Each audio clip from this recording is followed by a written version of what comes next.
Hello, Planet Zooers. Thank you so much for checking into my video today. Quick reminder about CangoThon. Today we're doing an ancient oasis, is what I'm calling this. So originally what happened is I found some glitch copied meerkats, which are the statues you see there, and they were way out in the middle of my zoo in Norland. So I decided to build an oasis around them. The original joke in the Discord servers that I'm in was, hey, I found these meerkats out in the middle of nowhere in my zoo. And then I made a joke about I should create a little hike out to the far reaches of my zoo where an ancient civilization has left behind meerkat statues and the zoo was built nearby. So I went ahead and took that idea and decided to make the little trek right off of a path and add this oasis here. So I raised the terrain and created this kind of circular raised area around my unwanted meerkats. I was originally thinking I could make a habitat in here, but I already had meerkats in this zoo. I also already have the fennec fox and the penguins.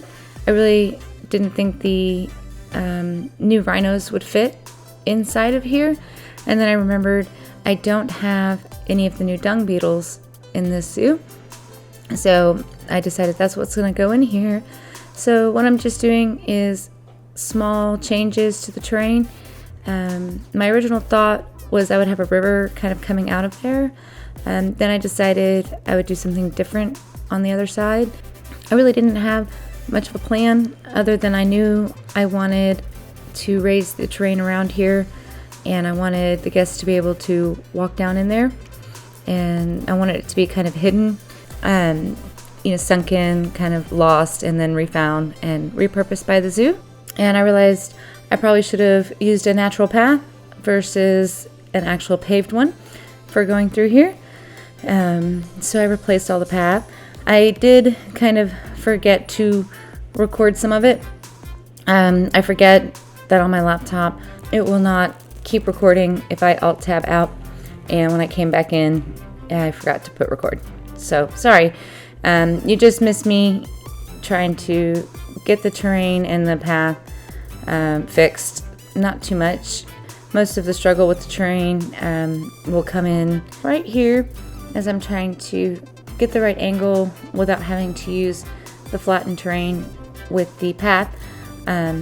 So I'm using the advanced move here on that terrain stamp tool, hoping that'll get me a good slope to work with to be able to get the path down here. So it is tricky. I'm not the best terraformer. I try.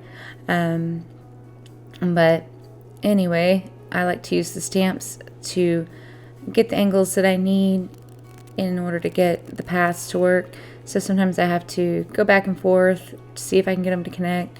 Sometimes I get frustrated and just wiggle around hoping maybe it'll connect. I really wanted that to connect right in the middle, but I couldn't get it, so I just went with where I had it. I said that's good enough. And a little walkway around the tree here. And this is about the time I had decided I was going to put the beetles in here, because I realized this really wasn't big enough to be a habitat, because I had thought about it being like a walkthrough habitat, and it would come out on the other side, but I could tell about halfway through my terraforming that really would not be big enough, and I didn't want to do another meerkat or fennec fox habitat, because I've done those recently. But it would be really cute as one, especially since there are meerkat statues in here. I don't remember. Hello, Ruby. She's driving me nuts today. I'm sorry. I've been editing her out. Most of her squawks have been super loud. They would probably hurt your ears and be very jolting. But anyway, I don't know if their habitats are walk-through or not. I would have to look. But for the meerkats or the fennec foxes. So I went through and terraformed some water so that it would be an actual oasis. Gotta have water for that. and adding in a little bit of sand, I looked up some pictures and realized that my oasis was a little too green for all the ones that popped up in my Google image search. They all had tons of sand because that would make sense. An oasis is found in the desert. I'm a little goofy today. Anyway, when am I not goofy? It seems to be my natural state. But I'm adding in a little bit of plants. I found the scenery part to be a little difficult, so let me finish building in here before I add more plants. Plus they get in the way. So I do start on my waterfall over here and then kind of redo some of the rocks. I didn't like them or covered them up. I had really hoped those flat ones would show more of the moss that they kind of show when you pull them out, but then it disappeared. So I was like, and I ended up kind of covering them up. So I just took them out in the end. But I also noticed when I went to put in, hello Ruby, the waterfall effects, that I should have stepped these a little bit, because when I press play it looked a little funky to me. So I did have to adjust it a little bit later on. I do like these mossy rocks. I thought they look good here, nice and tropical, in our little oasis we have going here. And every time she does that, I lose everything in my brain and I forget everything I was saying. So if I repeat myself, that is why. Especially if I say something back to back, it's because I edit her out, and I do backtrack a little bit and listen to what I was saying. I have tried to explain that many times, but Ruby is horrid today. So anyway, we'll move on. I repeat myself and I'm forgetful. Haha. Anyway, doing rock work here. Hello, Ruby. I don't know what her issue is today. I think she can hear the washer and it's making her louder than usual. Anyway, moving on. Hopefully we can get off the subject of Ruby. But speaking of her, while we're doing this rock work here, just a quick reminder, I will be doing my first live stream July 23rd at 8 p.m. That's Friday. I'm teaming up with Raven Scar Gaming.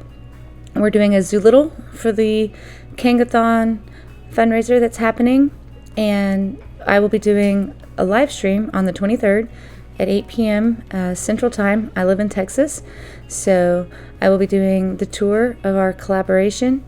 So currently I am working on building the entrance for that and a couple of habitats, and then I will pass that on to Ravenscar and he'll do his thing, and I'll do a live stream of our collaboration to raise funds for the CangoThon.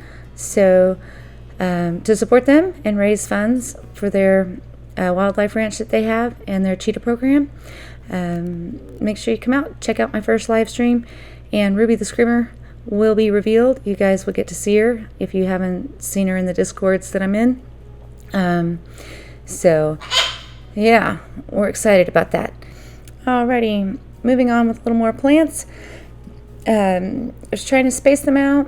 When I was looking at the resource pictures, I did notice that most oases weren't too lush. They did have quite a bit of spacing between most of the plants. And while there is a lot more plants in that area, of course, yeah, Ruby squawked again. I don't know what I was saying. I did listen, but I forgot promptly. Anyway, they're not as lush as a rainforest. That's what I was going for. So I wanted to still keep the spacing, but make it look lush in this little area where the waterfall is. I was just trying to stick to the African plants. I was a little sad when I discovered my favorite purple plant. I'm not sure what it's called. It is not native to this sorting region, I guess, or biome. Anyway, I'd really hoped to get to put them in there, add some color. There really weren't a lot of flower plants when you just sort for Africa, and I used grassland, temperate, and tropical. So these were all the plants that popped up. Of course, I didn't use every single one of them, but I did use quite a few to put into the little oasis here. really like this moss log. I was trying to find different ways to use it, and I did use the new fever trees as well as the new sausage trees. They're hanging out around as well. So if you do download this from the workshop, you can of course add more if you like. I was trying to draw people in, give a little bit of view that there is a waterfall back there. I'll probably put some more things into the zoo over here, so it'll hide that train station that's in the back. If I don't, then I'll go through and do something different next to it to hide off some of the stuff that's back there. This side of the zoo is kind of empty. Originally, this was just my blueprint zoo, so I just plopped things wherever I wanted, and then I started filling in, so it's really spaced out. I did get lost in the last video that I did because I have several duplicate things, because sometimes I'll build it in this zoo and then I will also place it so that I can either fix it or test it out or make a video for it, and so it's in here twice. But anyway, I was wandering around and I couldn't figure out which way I needed to go to get to what I had put down. But anyway, this side of the zoo, there is a big long path, but not a lot to look at. But on the other side where the train station is, there are a couple of things to look at. So guests do have to walk quite a ways to get out there, or if they take the train, then they have a long walk to get back. So hopefully this will give them a nice little point of interest. When I do the walkthrough, nobody had made it out yet, but I also did the walkthrough on my laptop. It doesn't run as smoothly as my desktop, so I had it on pause. The zoo's starting to get full, so I may not be able to use my laptop anymore. I'll have to just use my desktop to work on this file. But anyway, I do believe I probably need to make some kind of food and information and drink out here for them. I'm thinking a good spot for that would be on the back side where the train is going by. You can kind of see it right there on the left. Originally right here, I thought about putting in more plants, but it was a pretty straight edge down, so I decided to just leave it empty. So I'm just kind of looking around from different angles, and there's where I noticed that I have an issue with my waterfall there, that it looked a little funky. I had just pressed play. I thought, well, I'll stick a rock in there maybe, and then that didn't look right, so I went ahead and pulled the bottom out so that it kind of gives it a layer and also makes sense that you have a lot of splashing right there. Sorry, my voice is kind of going out. I don't know why. Probably me screaming back at Ruby. We're having a screaming war today. It's also a little bit dry today, even though it's been raining. The humidity, like maybe it's just too much. Who knows?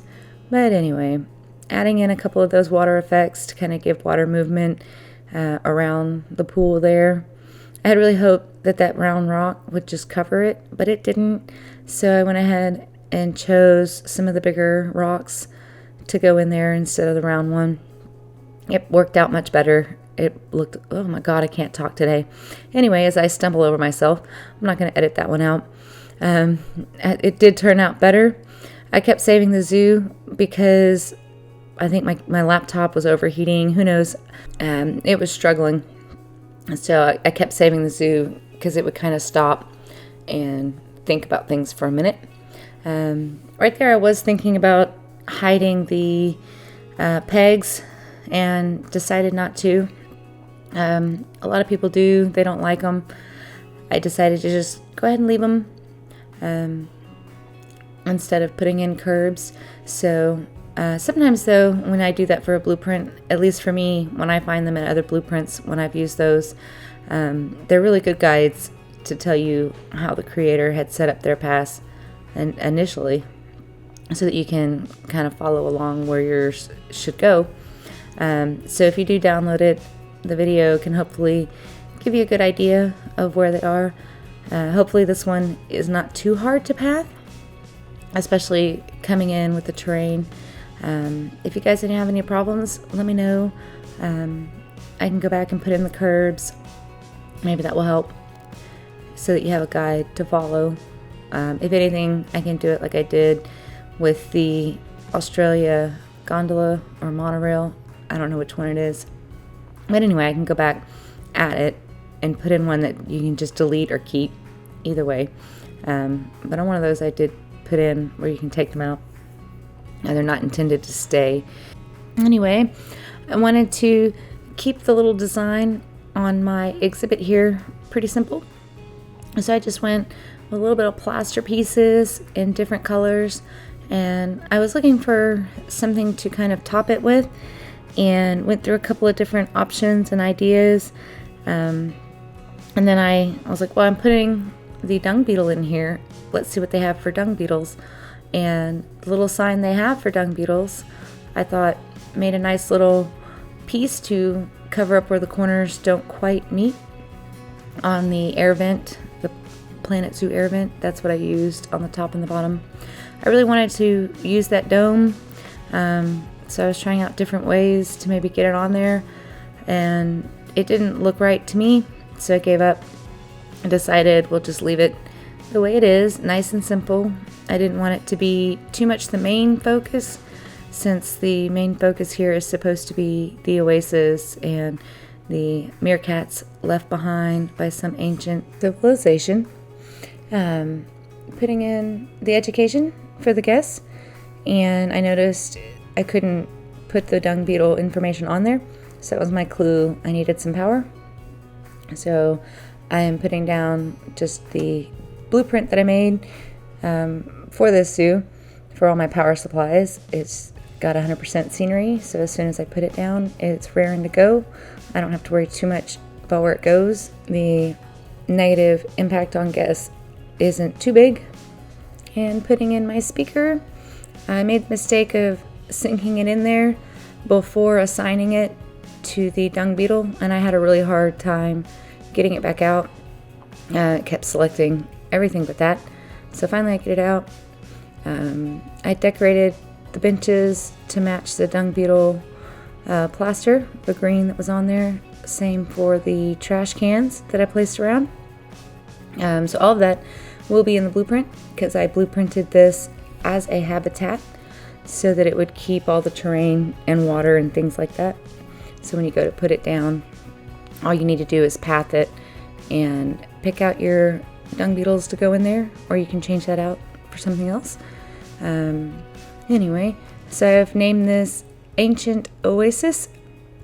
Originally I was going to go with the same color green that I put on the dung beetles, but I felt that you really couldn't see it. It was a little too bright, so I changed the color to the more the earth tone theme that I had going in there, and that's more visible. And I'm going to duplicate that over here on the other entrances, so that if anybody is coming around from the train station side, they get the same grand entrance. And here we are in real time. We're gonna take a little tour, go through and check out what it looks like from the guest POV. I did actually speed it up just a smidge. Like I said earlier in the video, I did this on my laptop, and when I had it on play, it was struggling a little bit. I think it was overheating, so I felt it was just a little too slow. I always feel that way when I walk in the Tagcam, or however you say it, Tagcam, that it's a little slow, but then you hit shift and it's a little too fast. Anyways, so you get nice little lookouts into the zoo. So if you do download this, you can add plants if you like to cover those up, or remove plants if you want to have a little bit more of a view going on. So as you come over the little hill here, you can see down in there where I have the exhibit and our unwanted meerkats that I decided to build this around.